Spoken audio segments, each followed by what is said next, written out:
Welcome to Monk's Moon Temple. As you settle into this quiet space, let your awareness soften like evening light touching the horizon.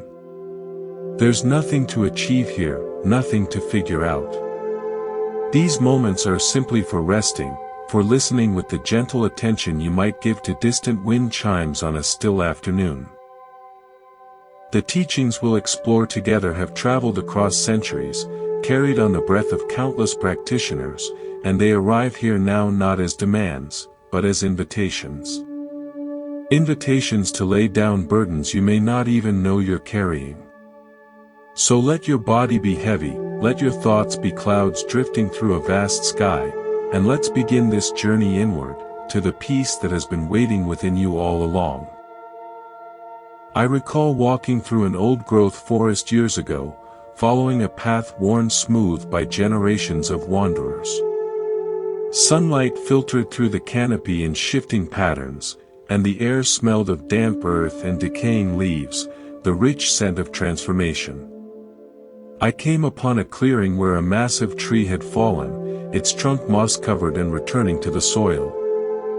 Yet all around it, young saplings reached toward the light, drawing nourishment from what had fallen. In that moment, I understood something profound about the nature of change. We often fear impermanence, seeing it only as loss. But the forest knows a deeper truth: every ending contains the seeds of new beginning, every falling makes space for new reaching. The Buddha's awakening began with this very understanding, that life is a flowing river, not a frozen statue, and our suffering comes from trying to make the river stand still. Let me share with you a story about a woman who lived by the sea. She collected seashells, filling her cottage with their delicate, spiraled forms. Her collection grew impressive, shells from every ocean, each perfectly preserved behind glass. Yet she noticed a curious thing: the shells in her collection, though beautiful, had lost their luster. They were static, silent, like captured butterflies. One morning, she walked along the shore and found a simple conch shell, still wet from the tide. On impulse, she held it to her ear. The roar of the ocean echoed within it, vibrant and alive. In that moment, she realized she had been collecting containers while missing the essence of what they held. She began returning her shells to the beach, understanding that their true beauty wasn't in being possessed, but in being part of the endless, rhythmic dance between sea and shore. Our minds do this too. We try to collect and hold experiences, feelings, moments, when their true beauty is in their flowing, temporary nature. This understanding forms the heart of what the Buddha taught about attachment. We suffer not because things change, but because we relate to change as if it were a personal betrayal. We hear the oceans roar in the shell and immediately want to own the shell, to keep that sound forever. But the sound was never in the shell.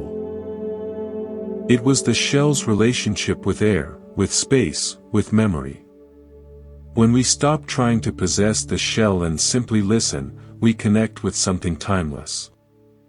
If these reflections speak to something deep within you, consider subscribing to Monk's Moon Temple. By doing so, you create a gentle reminder in your life, a doorway to this peaceful space whenever you need to remember that you are not the shells you collect, but the vast ocean itself. Now, let's explore one of the Buddha's most practical insights, the Four Noble Truths. These aren't philosophical concepts to debate, but a map of human experience, a loving diagnosis and a clear path to healing. The first truth acknowledges the reality of dukkha, that subtle sense of unease, the quiet dissatisfaction that colors even our happy moments. It's not that life is only suffering, but that there's a friction in how we experience it, like a shoe that almost fits but not quite. The second truth identifies the cause, craving. That endless reaching for what we don't have, pushing away what we do have, wishing things were different. The third truth offers the revolutionary possibility that this suffering can end. Not someday in a heavenly realm, but here, in this life, in this consciousness. The fourth truth outlines the path to that freedom, the Noble Eightfold Path, which is essentially a guide to living with wisdom, ethical conduct, and mental development. But perhaps all this sounds lofty, distant from your everyday experience of traffic jams, unpaid bills, and relational tensions. Let me bring it closer with a personal memory. Years ago, I was stuck in an airport during a massive storm delay. Flights were cancelled, people were angry, children were crying, and the air was thick with frustration. I felt my own irritation rising, the tightness in my shoulders, the frantic calculations of missed connections. Then I noticed an elderly man sitting perfectly still amid the chaos. He wasn't reading, wasn't on his phone, wasn't scowling at the departures board. He was simply sitting, with a slight smile, watching the rain sheet down the giant windows. His peace was so palpable it created a bubble of calm around him. When our eyes met, he said quietly, "The rain has its own schedule." I found it's easier to listen to it than to argue with it. In that moment, my frustration melted.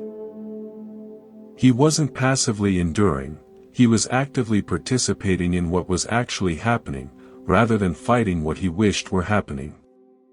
That is the essence of the first noble truth, recognizing when we're arguing with the rain, and the beginning of the path to freedom.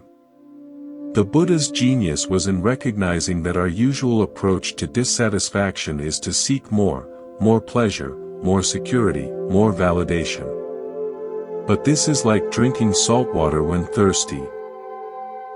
It only increases the thirst. The path points in the opposite direction, toward letting go, toward understanding, toward seeing clearly.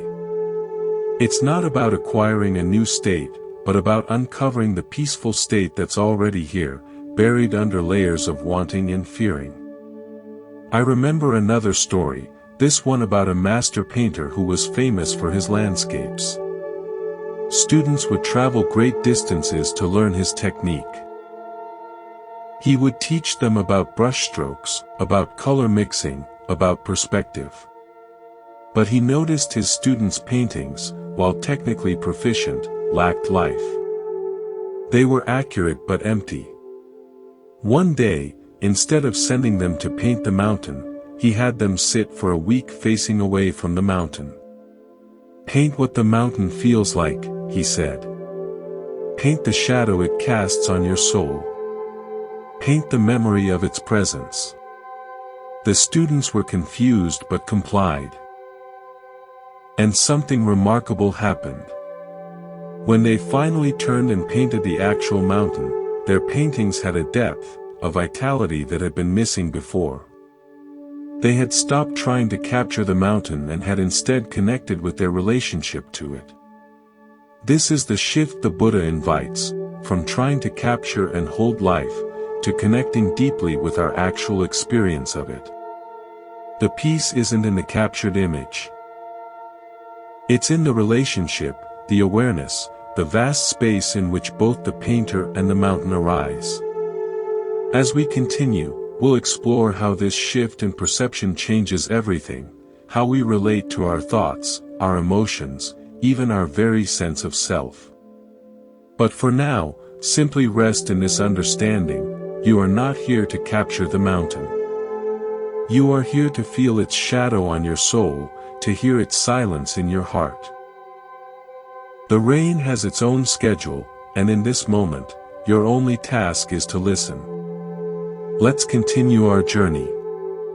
As you settle back into this space, notice how your body feels in this moment, the gentle rise and fall of your breath, the points of contact between you and what supports you, the subtle play of sensation that is always present but often overlooked.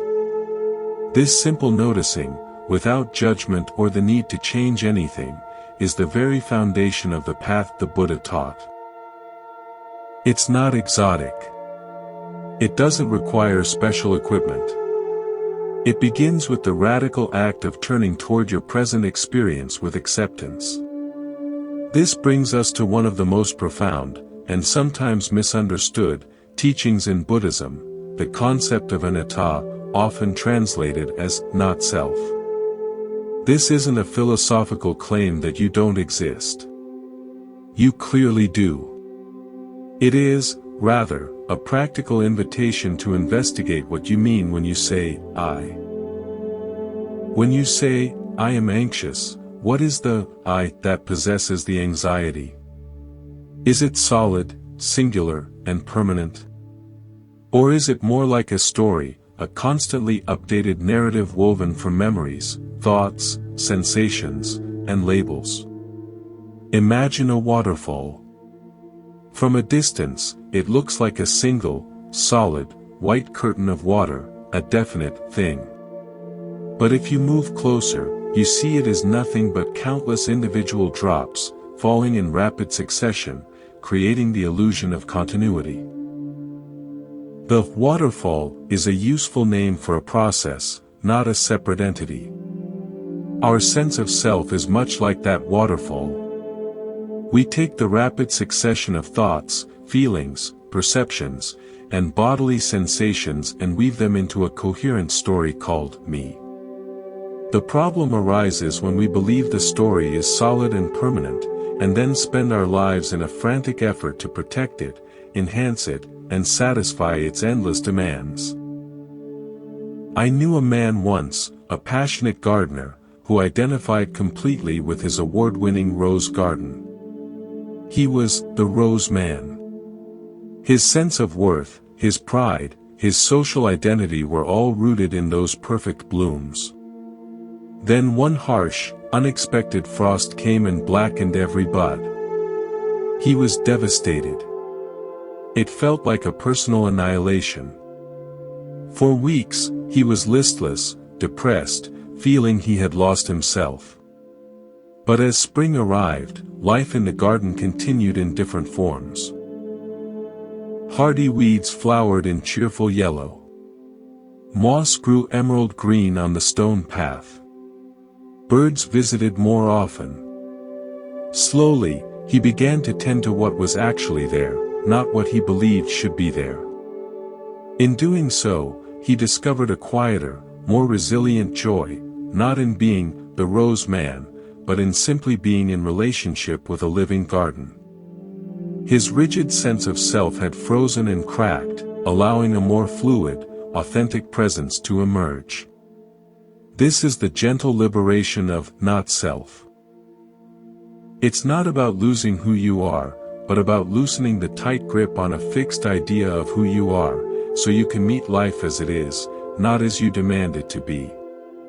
The Buddha taught this through what he called the 5 aggregates, the 5 components that come together to create the experience of a self. They are form, the body, feeling, the immediate tone of experience as pleasant, unpleasant, or neutral, perception, the labeling function of mind. Mental formations, thoughts, emotions, volitions, and consciousness, the awareness that knows the other 4. He invited his students to examine each one and ask, is this me? Is this mine? Is this what I am? Upon close investigation, the answer arises, no. The body changes and ages, it isn't fully under our control. Feelings come and go like weather. Perceptions are often mistaken. Thoughts arise uninvited. Even consciousness shifts and flickers. None of these can be claimed as a permanent, essential self. Seeing this isn't depressing, it's the ultimate relief. You are no longer the unfortunate owner of a problematic body, a turbulent heart, and a disobedient mind. You are the spacious awareness in which all these temporary phenomena arise, play, and pass away. Let me tell you an original story about a master weaver in a village known for its intricate tapestries. This weaver could create images so lifelike people said birds tried to sing to his embroidered flowers. He was known far and wide as the hands of the loom. His identity was his skill. As he grew older, arthritis began to stiffen his fingers. The more his hands faltered, the more desperate and angry he became. He hid from the village, ashamed of his trembling threads. One day, a young girl from the village, known for her kindness but not for any craft, came to visit. She saw him sitting in the dark, not working. She said nothing about weaving. Instead, she began to visit daily, simply sitting with him, sometimes talking, sometimes in silence, sometimes just watching the light move across the floor. After many weeks, she brought a simple, child's loom and some rough, colorful yarn. "My hands are unskilled," she said, "but I like the colors. Will you tell me which colors look nice together?" Reluctantly, he began to offer advice. He found his eye for color and harmony was still sharp, even if his hands could not execute it. He guided her, and a clumsy but joyful tapestry began to grow. In guiding her, he discovered his artistry wasn't confined to his own hands. It was a quality of perception, of relationship, of attention that could flow through another. His rigid identity as the hands dissolved, and he found a deeper identity as the seeing, which could never be stiffened by arthritis. He became a beloved teacher, and the village's tapestries grew more diverse and creative than ever. His self had been a tight, small knot. When it loosened, his true nature, which was creative, kind, and wise, could flow freely in new forms. This is the practical magic of anatta. When we stop identifying exclusively with the passing content, the aching body, the anxious thought, the failing role, we connect with the boundless capacity that lies beneath it. We are not the storm. We are the sky that holds the storm. We are not the weaving hands, we are the creative intelligence that can express itself through infinite means.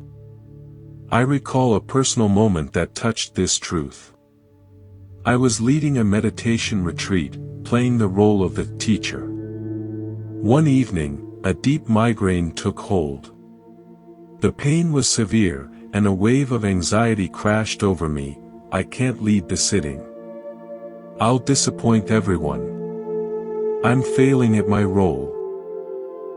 The story of the failing teacher was intense and painful. Then, almost as an experiment, I applied the teaching. I mentally stepped back. There is pain in the head. There is tightness in the shoulders. There is a thought. I am failing. There is fear of judgment. I simply noted the aggregates, form, feeling, perception, formations. I did not claim them as me. And something remarkable happened. The pain didn't disappear, but the secondary suffering, the panic, the shame, the story, softened dramatically. There was just a collection of intense sensations and thoughts, happening in awareness. The solid I that was under siege turned out to be mostly empty space. I was able to get assistance, to rest, and the group continued peacefully. The identity had been a prison, seeing its illusory nature was the key. The Buddha's path, therefore, is deeply experiential. It's not about believing in not self, but about looking for the self you take for granted and seeing what you actually find. Try it right now, as you listen. Ask yourself, where am I? Not as a philosophical question, but as a gentle, curious exploration. Do you locate yourself behind the eyes? In the head? In the chest? Is the feeling of me a solid thing, Or is it more like a center of gravity, a felt sense that shifts and changes? Can you find its edges? This inquiry isn't meant to create confusion, but to create space. When you stop believing every thought is a command from headquarters, you gain choice. When you stop believing every emotion is the final truth about reality, you gain perspective. When you stop believing this body-mind is all you are, you touch something timeless. We will explore this more, but for now, let this understanding be a gentle background as we continue. You are not the tapestry, nor are you simply the weaver. You are the silent space in which the loom sits, the light by which the colors are seen, and the quiet awareness that receives the whole, beautiful, temporary creation. As you listen, perhaps notice a tendency in the mind, a subtle leaning forward, a barely perceptible wanting for the next word, the next idea, the next part of the journey. This very movement, this leaning, is what the Buddha so compassionately identified as the source of our fundamental unease. He called it tanha, thirst. Not just thirst for water, but a deeper, more pervasive thirst for experience to be other than it is. Tonight, let's explore this not as a flaw, but as a habit of mind. And like any habit, it can be seen, understood, and with gentle patience, released. I remember watching a young child in a park many years ago. She was utterly absorbed in building a sandcastle, her small hands patting the towers into shape, her face a picture of complete concentration. Then, a wave from the nearby lake crept up and dissolved a section of her wall. Her face crumpled. Tears came. An adult nearby quickly said, "Don't worry, we'll build a better one." But the child's sorrow was pure and total in that moment, the castle was gone. That is the first, raw experience of loss. The adult's promise of a better one is our first lesson in craving, the belief that the solution to the pain of impermanence is to create another, more permanent version of what was lost. We spend our lives building sandcastles and then suffering when the tide of reality inevitably washes in. The Buddha's insight was revolutionary. What if the peace isn't in building a fortress against the tide, but in learning to build with sand, lovingly and attentively, knowing the tide will come? What if the joy is in the shaping of the tower itself, not in its imaginary permanence? This brings us to the second noble truth in its full depth. Craving manifests in three ways, the Buddha said. First, there's craving for sensory pleasure, kama tanha. This is the most obvious one, the desire for pleasant tastes, sounds, sights, touches, and thoughts. Second is craving for existence, for becoming, bhava tanha. This is the desire to be something, to solidify a sense of self, to project ourselves into a future where we are richer, wiser, more loved, more secure. Third, and most subtle, is craving for non-existence, for annihilation. Vibhava tanha. This is the desire to escape, to numb out, to not be this painful self anymore. We can swing between these poles, clinging to pleasure, striving to become, wishing to disappear, all different flavors of the same thirst. Let me share a story about a master astronomer. He spent his life mapping the stars, calculating orbits, predicting celestial events with uncanny accuracy. His mind lived in the vast, silent, orderly clockwork of the heavens. He found the messiness of human emotion confusing and distressing.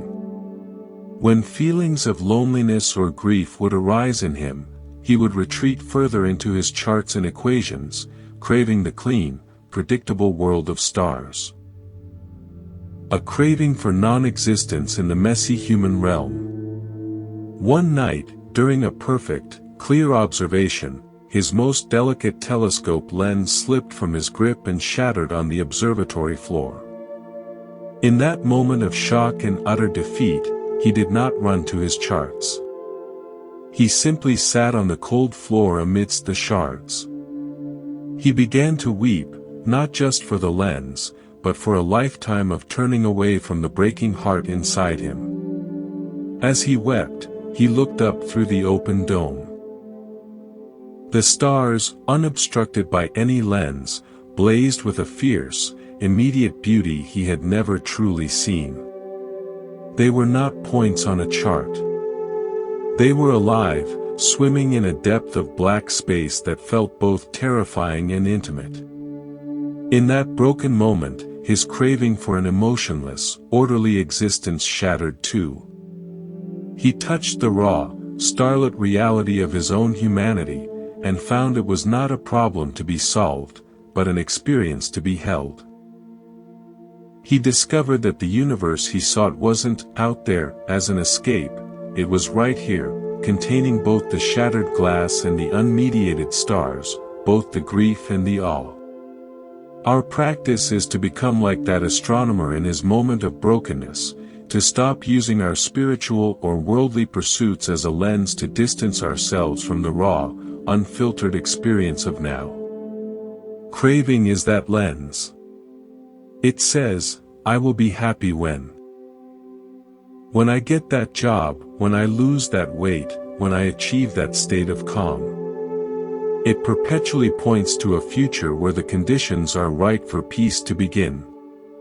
The Buddha's radical teaching is that peace doesn't begin when conditions are perfect, it's available now, in your relationship to whatever conditions are present, even shattered ones. There's a powerful metaphor I sometimes use, the concept of the waiting room of life. We often live as if we're in a waiting room, thumbing through old magazines of worry and planning, waiting for our number to be called so our real life can begin. When I finish school, when I find the right partner, when I retire, but what if you looked around and realized this is the main room? The waiting room, with its slightly uncomfortable chairs and its quiet hum, is not a holding pattern. It is the very theater of your existence. The craving for becoming is the anxious glance at the number screen. The peace of being is putting down the magazine and noticing the quality of light on the floor, the pattern of breath in your chest, the simple miracle of aliveness in this very moment. Your number is not going to be called, because you are not in a queue. You are already here, and life is already happening through you. I once met a woman who had planned her perfect retirement for decades. The house by the lake, the garden, the travels. She saved tirelessly, sacrificing present comforts for that future dream. When retirement finally came, she moved to the lake house. And within 3 months, she was deeply depressed. The garden felt like a chore. The lake was just water. The silence felt like emptiness. She had confused the map for the territory. She had craved the idea of retirement so intensely that she had never learned how to simply be with herself. Her craving had blinded her to the truth that peace is a quality of presence, not a product of circumstance. She had spent her life in the waiting room, and when the door to the supposed main room finally opened, she found it was just another part of the same building, and she had brought all her waiting room habits with her. The Buddha's invitation is to leave the waiting room now. Not by changing your external circumstances, but by changing your relationship to this moment. The Eightfold Path is the detailed guide for how to live in the main room, with wise understanding, wise intention, wise speech, wise action, wise livelihood, wise effort, wise mindfulness, and wise concentration. It's a blueprint for inhabiting your life fully, ethically, and awake, right where you are. So as we pause here, feel the truth of this. You are not waiting for your life to begin. You are not waiting for peace to arrive. This breath, this hearing, this feeling of presence. This is it. The main event is already underway. The craving is just a thought that says, look over there instead. See that thought. Thank it for its opinion. And gently, kindly, return your attention to the undeniable reality of here and now. As we settle in together, I invite you to notice something simple, the space around you. The air in the room, the distance between objects, the quiet openness that holds everything. We spend most of our lives focused on the things. The furniture, the sounds, our own bodies and thoughts. But what about the space that allows them to exist? This brings us to a beautiful and essential aspect of the Buddha's path, mindfulness, or sati. Often misunderstood as intense concentration or forced focus, true mindfulness is more like becoming intimately aware of both the wave and the water it arises from. It is remembering to come back to the actual, lived experience, rather than being swept away by commentary about it. There's a story from my own early practice days. I was on a retreat, trying very hard to be a good meditator. My mindfulness felt like a tight fist, a concentrated effort to hold my attention on the breath and push everything else away.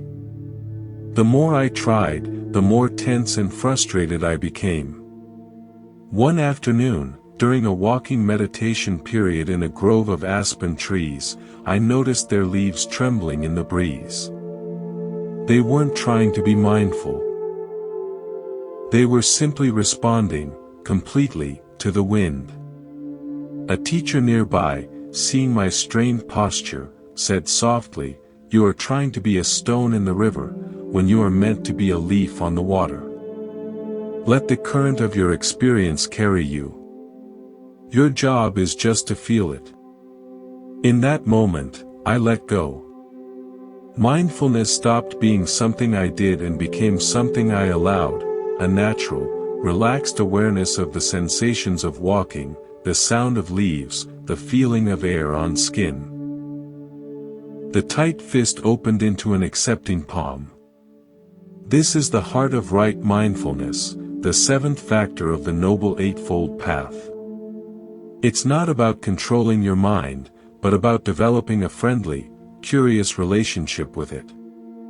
The Buddha outlined 4 foundations for this mindfulness: mindfulness of the body, of feelings, of mind states, and of the nature of reality itself.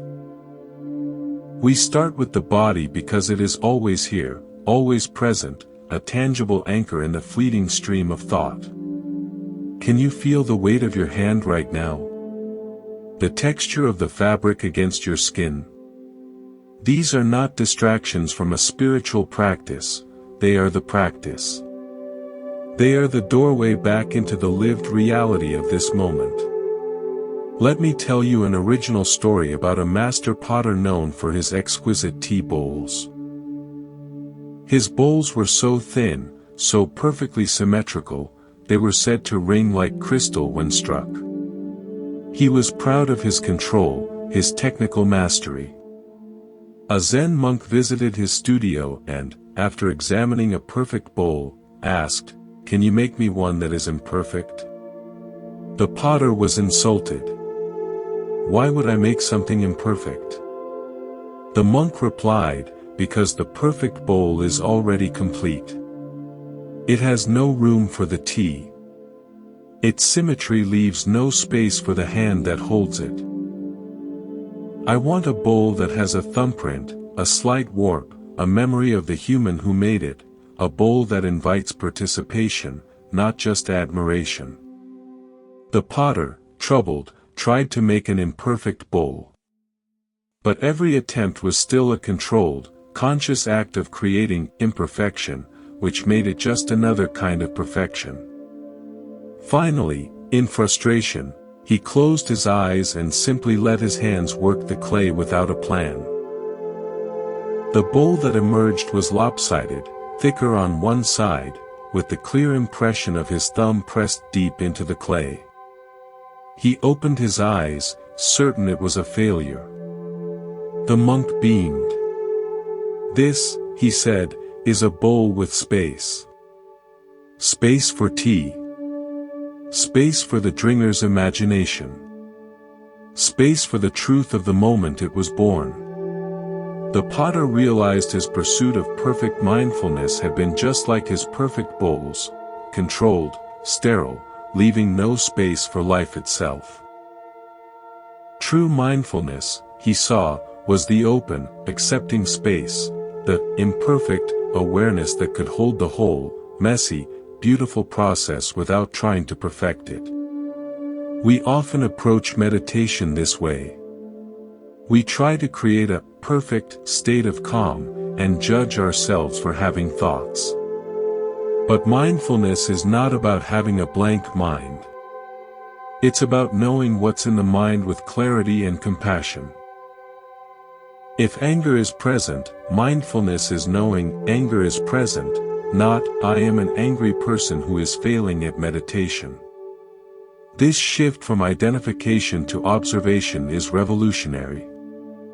It creates that crucial space, the space between the impulse and the action, between the feeling and the story, between the stimulus and the reaction. In that space, freedom grows.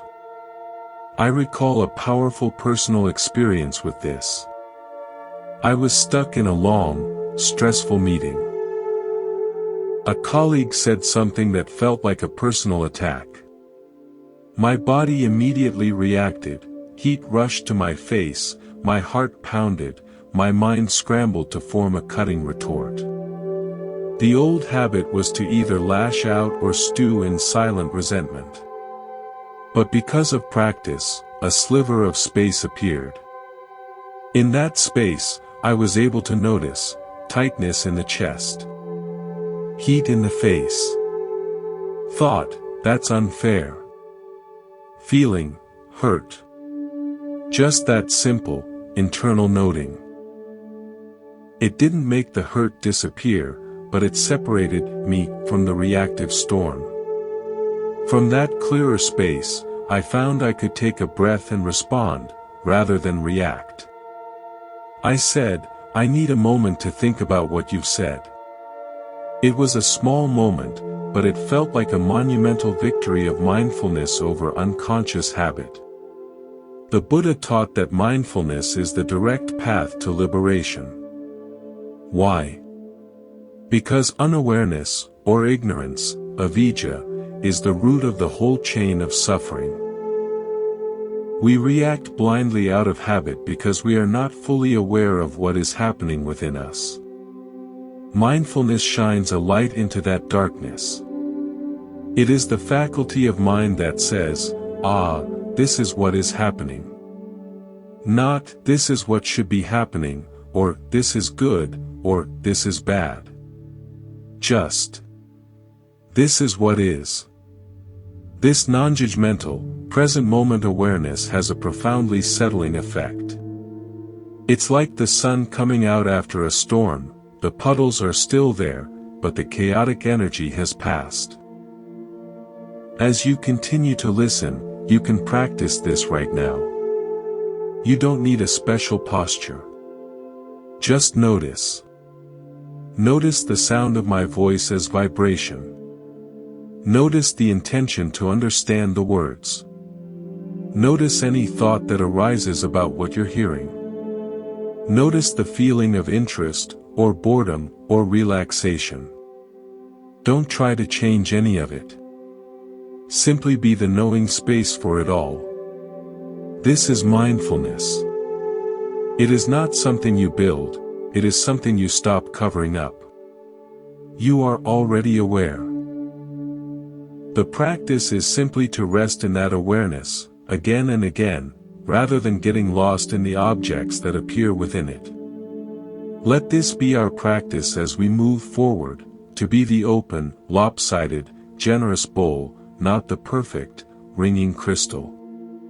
To be the leaf feeling the current, not the stone fighting the river. To create space, within ourselves, for the full, imperfect, and utterly real tea of this life to be held, and tasted, and appreciated. Let's journey deeper into the heart. The air here is quiet, and the space is open. As you listen, you might become aware of a background sense of striving, a subtle feeling that you should be getting something from this, understanding something, or becoming more peaceful.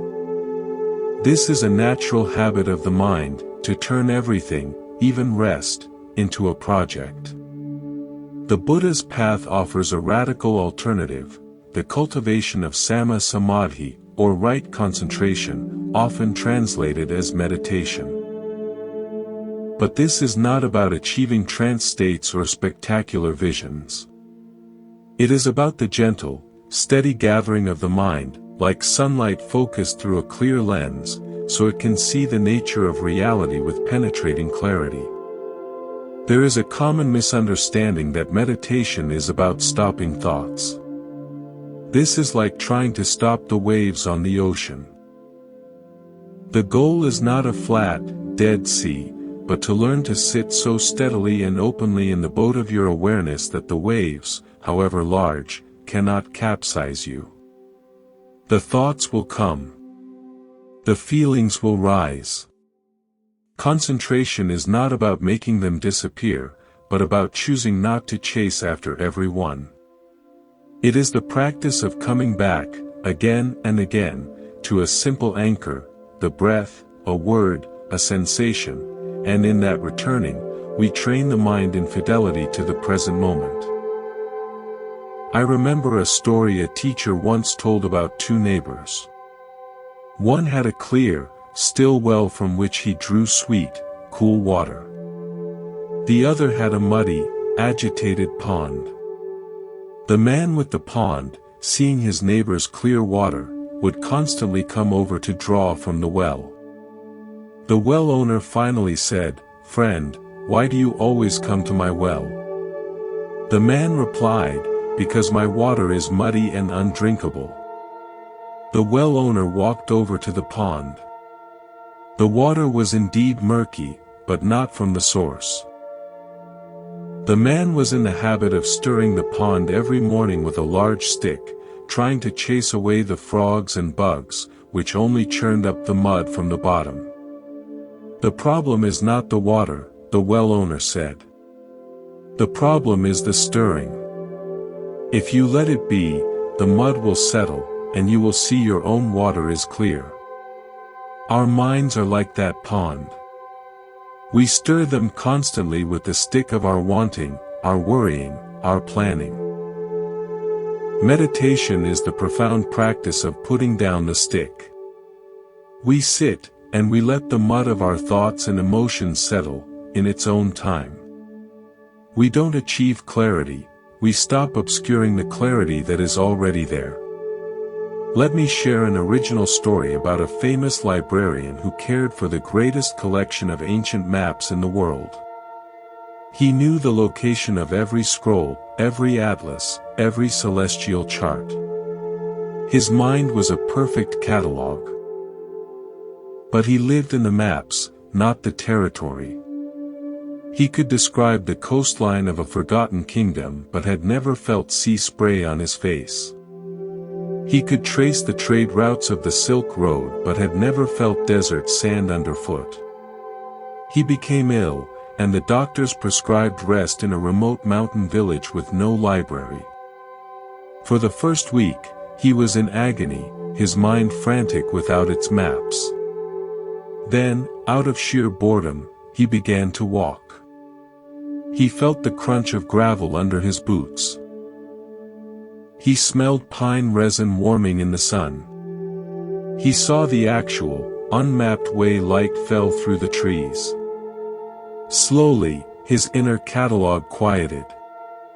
He wasn't learning new information, he was experiencing direct perception.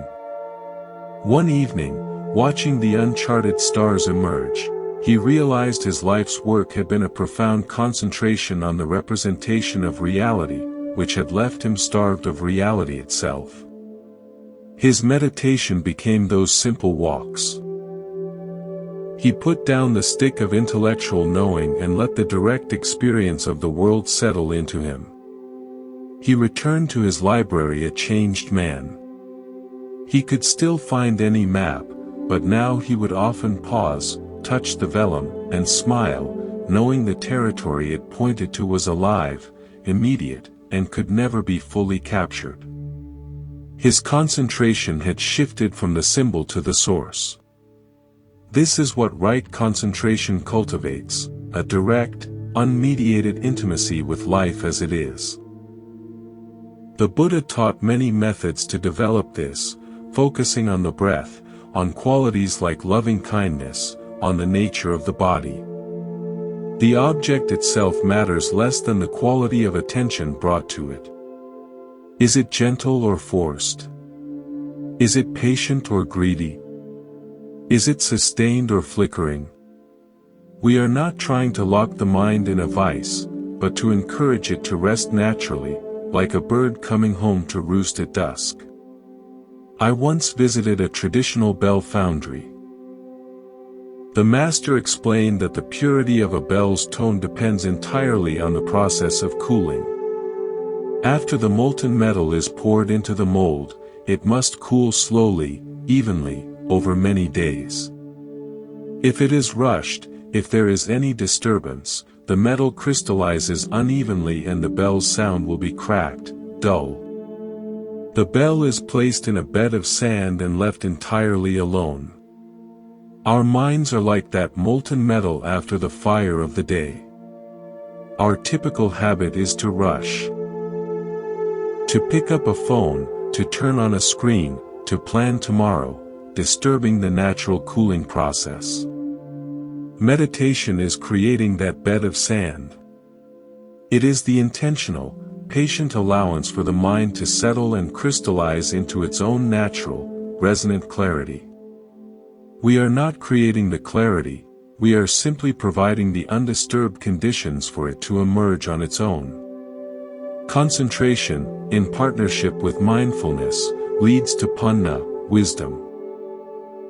It is the focused mind that can see, truly see, the three characteristics of existence: impermanence, anicca, unsatisfactoriness, dukkha, and not self, anatta.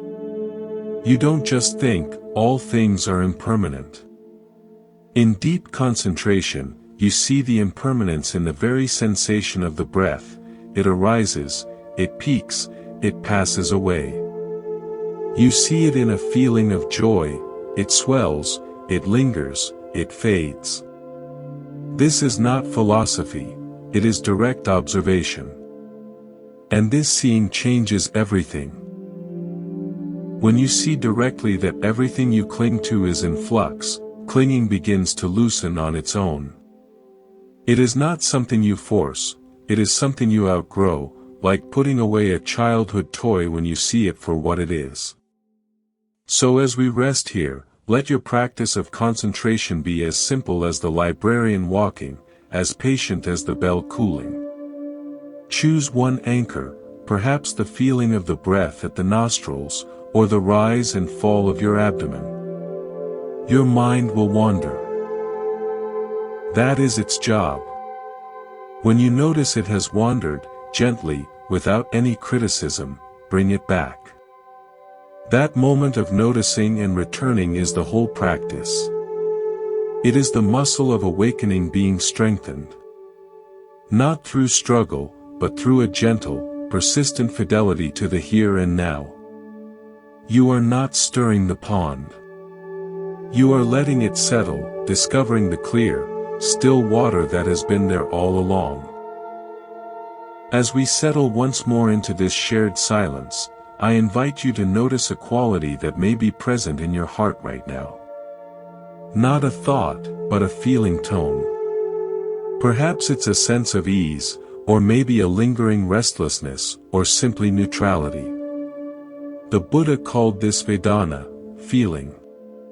It is the ever-present, immediate coloring of our experience as pleasant, unpleasant, or neither. And it is here, at this most basic level of reactivity, that the entire chain of suffering often begins unnoticed. Our practice tonight is to bring a gentle, curious attention to this flow of feeling, to meet it not as a command, but as a simple weather pattern in the vast sky of awareness. We live in a world that teaches us to chase the pleasant and flee the unpleasant. This is the most fundamental human programming. But the path of wisdom asks a courageous question: what if we could relate to these feelings differently? Not as bosses ordering us around, but as messengers providing information about our present moment experience. A pleasant feeling doesn't have to trigger a frantic grasp. An unpleasant feeling doesn't have to trigger a panicked push. There is a third option. Balanced, mindful acknowledgement. Let me tell you an original story about a master perfumer. Her nose was legendary. She could identify hundreds of distinct scents and compose fragrances that evoked memories people had long forgotten. She lived in a world of exquisite pleasure. Yet, she suffered from terrible migraines, during which all smells became unbearable, torturous assaults. She lived in fear of the pain, craving the pleasant scents and harboring a deep hatred for the painful ones. Her life was a pendulum swing between clinging and aversion. One day, a monk with no sense of smell at all visited her shop. She, in her frustration, cried, "You are so lucky. You are free from this tyranny of scent." The monk smiled and said, "I am also free from the scent of rain on dry earth, of bread baking, of a child's hair. I do not suffer the pain, but I also do not experience the pleasure. Tell me, is it the scent that is the tyrant, or is it the demand that it always be one way and never another?" The perfumer was stunned. She had never considered that her suffering wasn't in the migraine itself, but in her furious resistance to it, and her desperate clinging to the pleasant times. The monk continued, "Can you investigate the pain as you investigate a new scent? Not as my enemy, but as a complex phenomenon with its own notes, its own intensity, its own beginning and end?" In her next migraine, she tried. Through the agony, she brought her profound skill of subtle discernment. She noticed the pain was not a solid block, but a changing constellation of sensations: throbbing, heat, pressure, sharpness. She noticed the accompanying feelings of fear and anger. She didn't try to change any of it, she simply observed as a scientist of her own experience. A profound shift occurred. The migraine didn't magically vanish, but the secondary suffering. The story of my terrible pain, the rage against it, diminished. She found a small, still point of awareness within the storm. She realized the tyrant was never the scent or the pain, it was her own demand for a permanent, pleasant reality. In letting go of that demand, she found a freedom that encompassed both the rose and the migraine. This is the profound teaching of upekkha, or equanimity. It is not indifference. It is not becoming cold or unfeeling. It is the great, balanced heart that can hold pleasure and pain, joy and sorrow, without being toppled by either. It is the deep understanding that all feelings are visitors, they come, they stay for a while, they change, and they go. Equanimity is the wisdom of being a gracious, unattached host to all of them. I recall a personal moment when this became vividly clear. I was sitting in a hospital waiting room during a family emergency. The feeling tones were intense and rapid fire. Sharp fear, waves of dread, moments of desperate hope, numb exhaustion. The old habit was to be completely identified with each wave. I am terrified, I am hopeless. But a thread of practice remained. I began to silently note, unpleasant feeling, fear. Unpleasant feeling, tension. Neutral feeling, numbness. I didn't try to create a positive feeling. I just acknowledged what was actually present. In doing so, I found I was not drowning in the ocean of feeling. I was sitting on the shore, watching the waves rise and fall. The feelings were real and powerful, but they were not the totality of who I was. A profound, quiet strength emerged from that simple act of mindful acknowledgement. It was the strength of equanimity, not the absence of feeling, but the presence of a consciousness larger than any single feeling. The Buddha placed this work with feeling at the very center of the dependent origination chain, the map of how suffering arises. Contact through the senses leads to feeling. Feeling, if not seen with wisdom, leads to craving, if pleasant, or aversion, if unpleasant. And from that craving or aversion, the whole tangled web of suffering unfolds. But right there, at the link of feeling, we can intervene. We can pause. We can insert the simple question, what is the actual feeling here? By shining the light of mindfulness on the feeling itself, we break the automatic progression. We see the feeling as a feeling, not as a command to act. Imagine you are learning a new language. At first, every word spoken to you is just a blur of sound. You react with confusion or frustration, unpleasant feeling leading to aversion. But as you learn, you begin to recognize individual words. You may not understand the full sentence, but you know, that is the word for water. That is the word for hello. The feeling tone changes. The blur of sound is no longer an unpleasant assault, it becomes a neutral or even interesting puzzle. Your relationship to the experience transforms because you have brought understanding to it. Mindfulness of feeling is like learning the language of your own heart.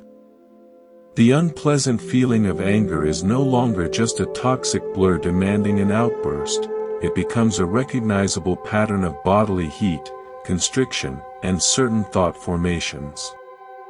You can say, this is the feeling of anger. In that recognition, you are no longer its prisoner. As you listen now, you can practice. Scan your mind and body. What is the dominant feeling tone in this moment? Is listening pleasant? Is it neutral? Is there an undercurrent of weariness or impatience? Whatever it is, simply name it silently, pleasant, unpleasant, neutral. Do it without judgment. Do not try to change a neutral feeling into a pleasant one. Just know what is true right now. This simple act is a revolutionary reclaiming of your freedom. You are no longer a puppet jerked around by pleasure and pain. You are the aware space in which these ancient, passing energies are known, respected, and allowed to move on in their own time. Let this understanding be a gentle companion. The perfume of life will be both exquisite and, at times, unbearably sharp. Equanimity is not about shutting down the nose of the heart. It is about receiving each scent, however intense, with the same open, curious, and ultimately unattended presence, knowing that no scent, no matter how beautiful or painful, defines the boundless awareness that smells it. In our exploration so far, we've touched on the landscape of the mind, its cravings, its fleeting feelings, its capacity for awareness. Now, let's turn our attention to the ground upon which this entire journey walks, ethical conduct, or sila. In the West, we often leap to meditation, to the pursuit of transcendent experiences. But the Buddha was unequivocal: virtue is the foundation. Without it, the mind is like water perpetually stirred by the winds of regret, guilt, and fear. You cannot calm water by skimming the surface, you must first stop throwing stones into the pond. This is not about morality in a rigid, dogmatic sense. It is about cause and effect. It is the profound psychology of karma. Not as fate, but as intentional action. The Buddha taught that actions born of greed, hatred, and delusion lead to suffering, for ourselves and others. Actions born of generosity, kindness, and wisdom lead to peace. Ethical living, therefore, isn't about following rules to please an external authority. It is the most practical form of self-care. It is the process of ceasing to throw the stones of harmful speech, deceitful action, and exploitative livelihood into our own mind, so that it can naturally settle into clarity. I remember a story about a master stonecutter who was hired to build a fountain for a monastery. He was brilliant but had a terrible temper and was known for cutting corners when not observed. He built the fountain, and it was a marvel of engineering. Yet, when the water was first turned on, it flowed in a tense, erratic gush. It never achieved the serene, bubbling flow the monks had hoped for.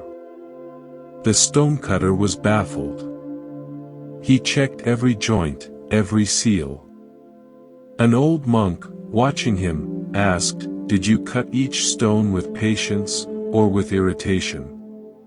Did you fit each piece with care, or with haste born of wanting to be done?" The stonecutter admitted his mind had been full of resentment and impatience throughout the project. The water, the monk said softly, reflects the state of the mind that shaped its channel. It cannot flow peacefully through a conduit carved by agitation. The stonecutter understood. He asked to rebuild it. This time, he approached each cut with mindful care, each fitting as an act of devotion. He worked with a calm, clear mind. The second fountain, when completed, sang with a gentle, harmonious trickle that became the heart of the monastery's garden. The structure was the same, but the intention shaping it had changed everything.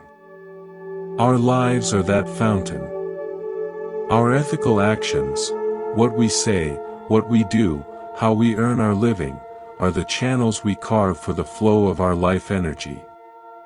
If we carve them with greed, ill will, or carelessness, our inner experience will be one of turbulence and discord, no matter how impressive the external structure appears. If we carve them with restraint, kindness, and honesty, we create inner conditions for peace to flow naturally. This is why the Buddha started with the training in virtue. It clears the debris from the stream so the water of meditation can run clear and deep. Let me share an original story about a merchant in a bustling port city. He was successful but ruthless, always seeking an advantage, believing the world was a contest he had to win. He suffered from chronic insomnia and a tightness in his chest that no doctor could cure. One night, unable to sleep, he walked the docks and saw an old sailor meticulously repairing a fishing net by lantern light.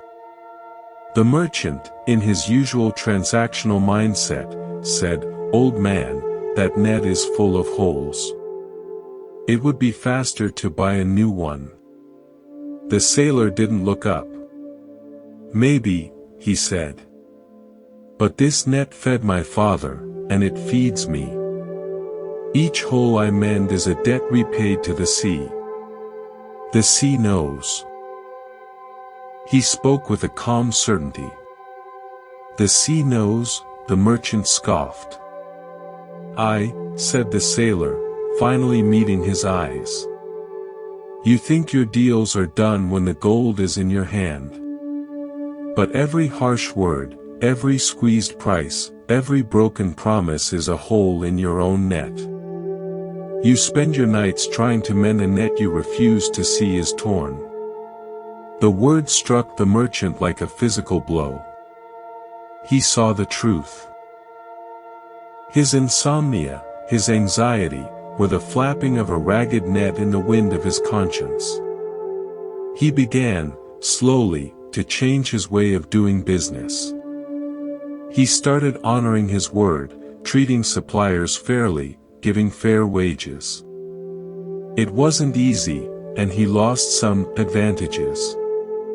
But as he did, the chronic tightness in his chest began to ease. He started sleeping through the night. He had begun to mend his net. The peace that followed was not an added bonus. It was the direct, natural result of living in integrity.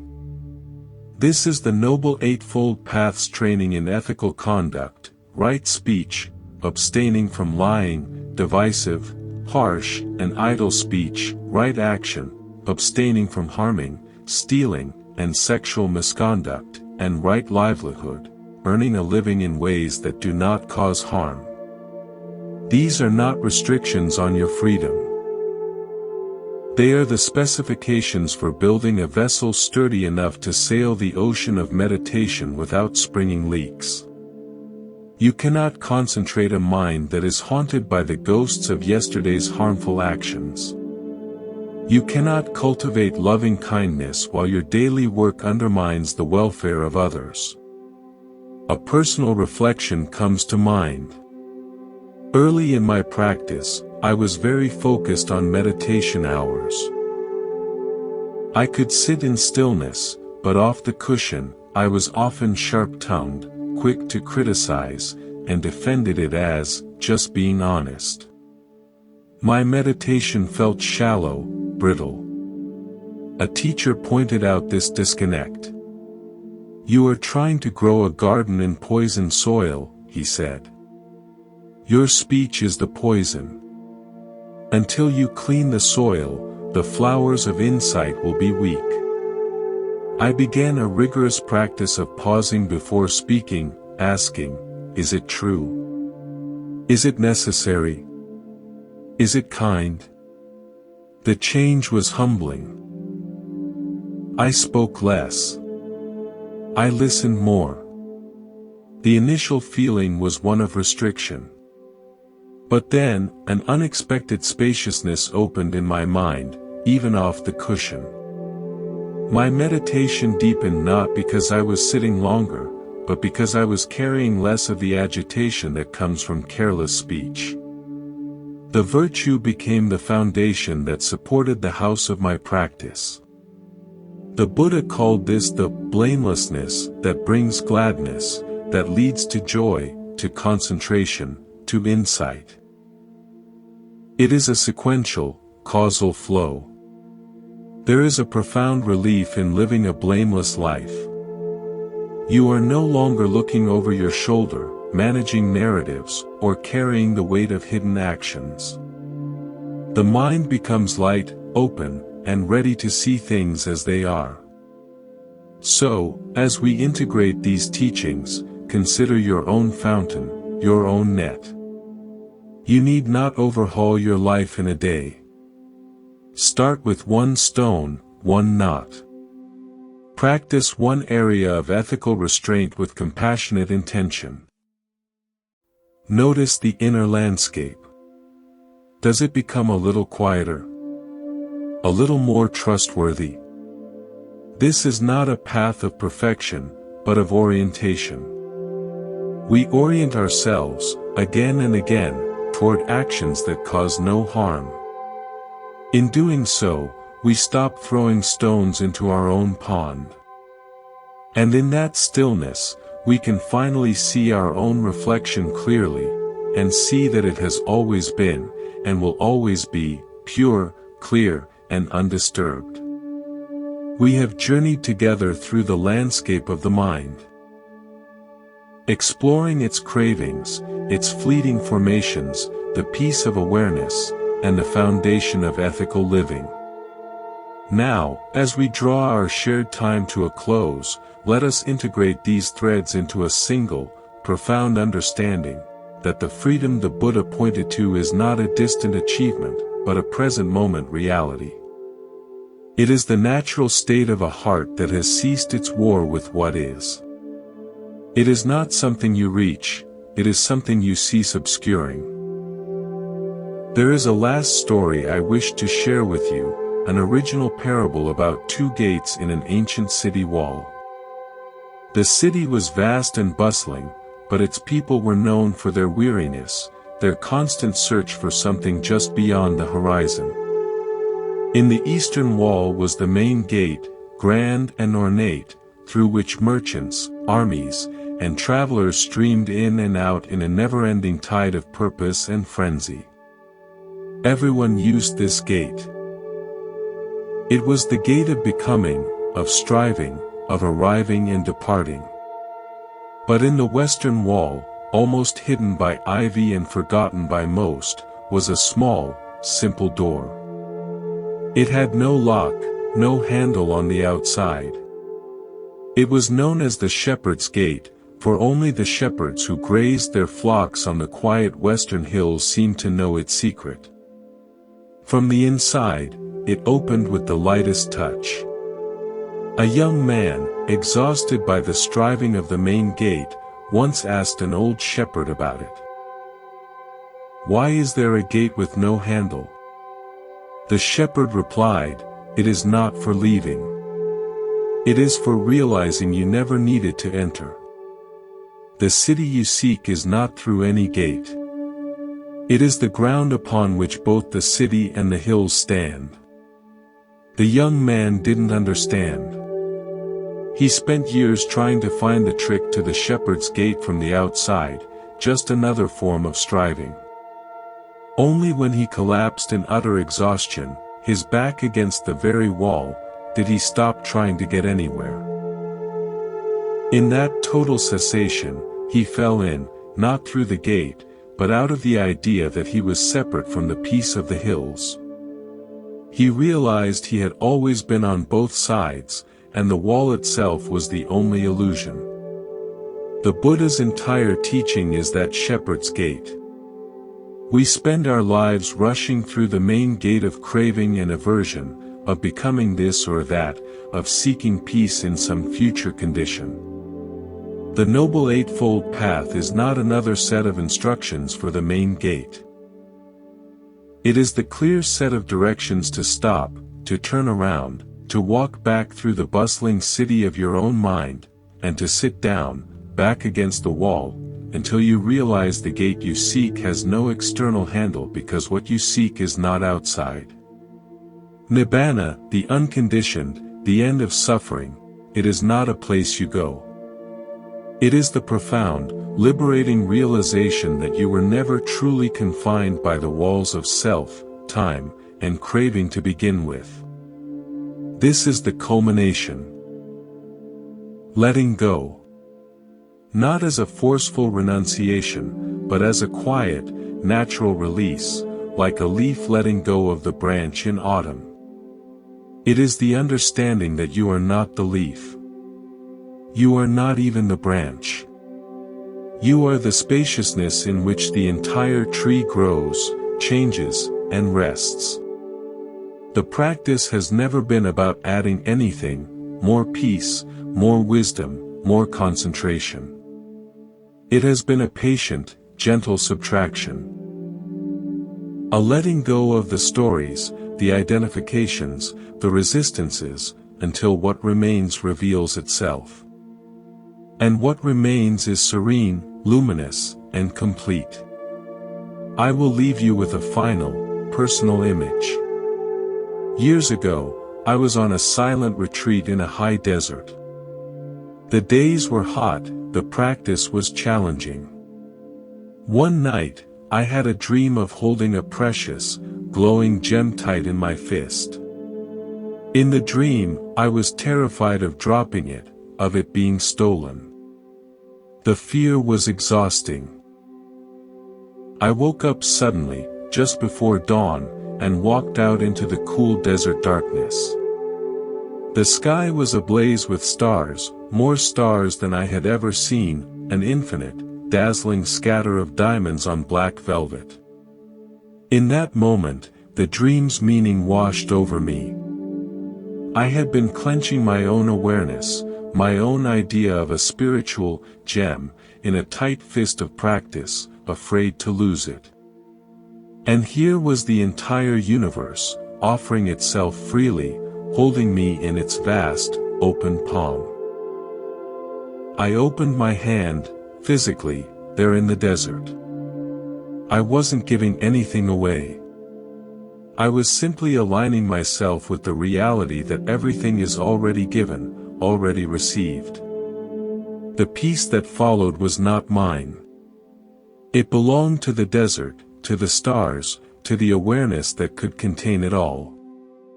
My job was just to stop clenching. This is my wish for you. Not that you become a perfect meditator, or a paragon of virtue, or a scholar of texts, though these may be beautiful byproducts. My sincere wish is that you grow weary of the main gate. That you pause, and rest your back against the wall of your own striving. That you feel the solid, silent ground beneath you. And that, in a moment of grace, you realize the peace you sought was never on the other side of any gate. It is the very awareness reading these words, hearing this voice, breathing this breath. It has been here all along. The teachings of the Buddha are a finger pointing at the moon. Do not cling to the finger. Look where it points. It points directly back to the one who is looking. To the awareness that is prior to all things, that is never born and never dies, that is your true home. Thank you for allowing Monk's Moon Temple to be a part of your journey. As you drift into sleep, or move into the quiet of your night, carry nothing. Remember nothing. Simply be. You are the sky. All else is weather. Sleep deeply, and be at peace.